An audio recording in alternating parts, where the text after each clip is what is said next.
So, what is up, everybody? Mr. Suntico Productions 2023 here. And as we are nearing October, getting into the fall season, I am going to be talking about why Utah severe weather event might have ended on September 3rd instead of somewhere in the end of September. Well, September 19th was supposed to be a severe weather event, but nothing happened. They issued a marginal risk for Learisbury. Nothing. Just strong thunderstorm advisories. And with that, so I'm going to tell you all why September 3rd, 2023 might be the last severe weather event of the Utah severe weather season, as well as the southwestern severe weather season as well. Well, now let's give you all a full story of why September 3rd might be the last event. So, all started when I discovered that not a single severe weather risk has been issued for a few days, and there has been no warning giving it because ever since El Nino happened,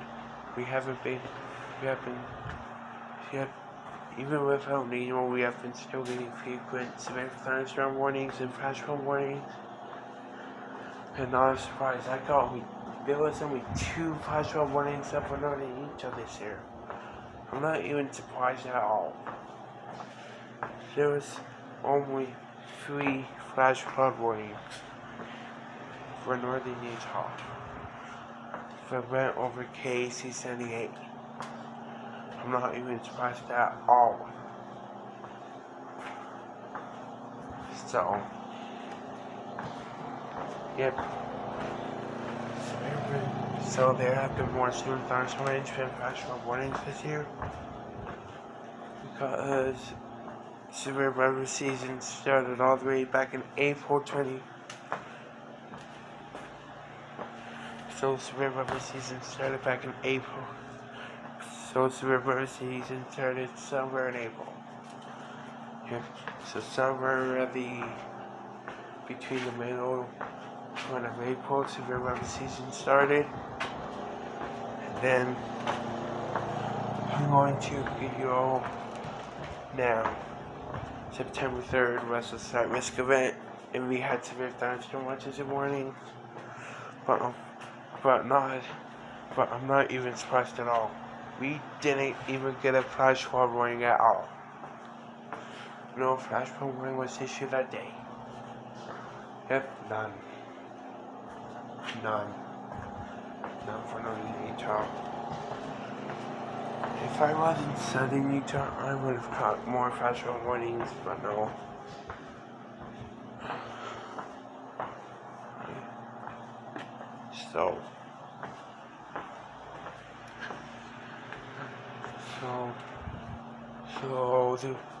So the reasoning why I haven't caught any severe weather alerts in days is because it has been sunny, cloudy, and rainy, and thunderstorm, but not a single 60-mile wind gust, not a single quarter, not a single hailstone the size of quarters, and wind gusts exceeding 60 miles an hour was reported ever since September.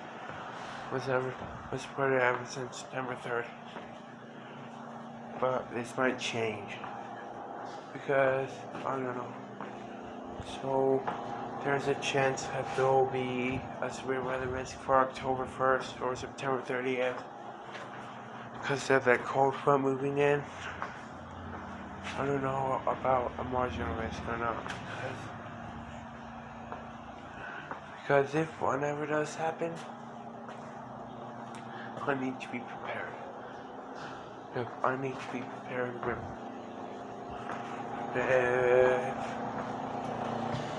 so I need to be prepared with my radios and my alarm clock. Like I am going to be prepared with my alarm clock for the national test. If I ever stay home from school that day or not, because unfortunately, so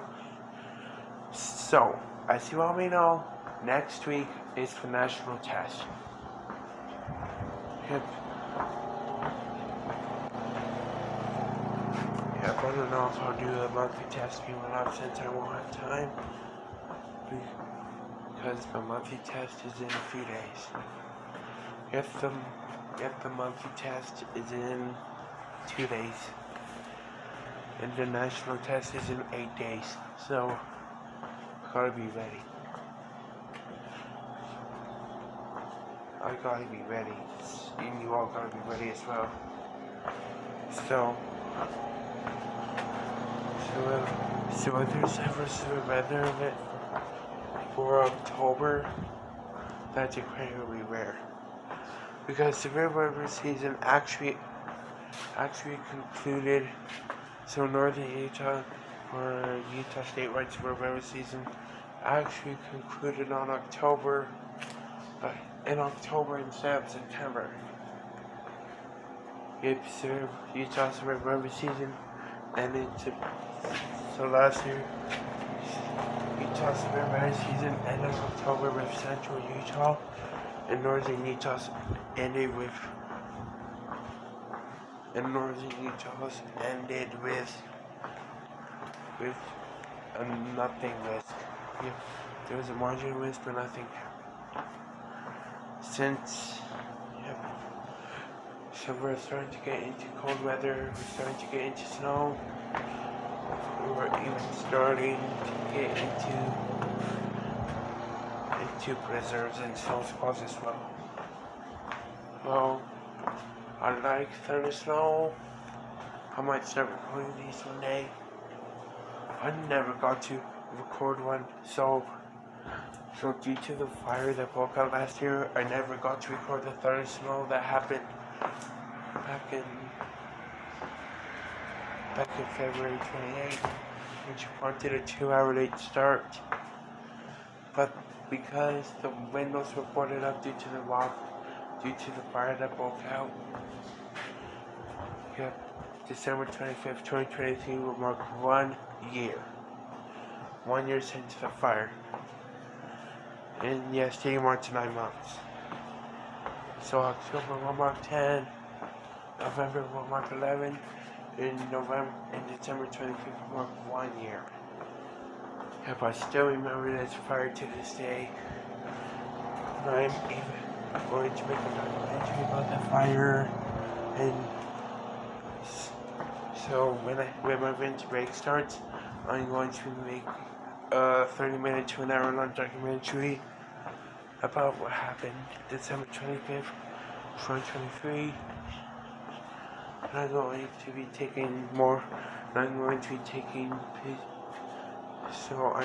taking aftermath pictures again. But this time, 1 year later, it will start in the kitchen where I took the original picture, then outside,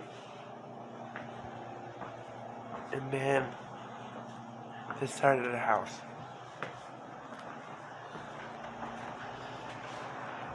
Yep. Google Earth Pro has the last picture of this.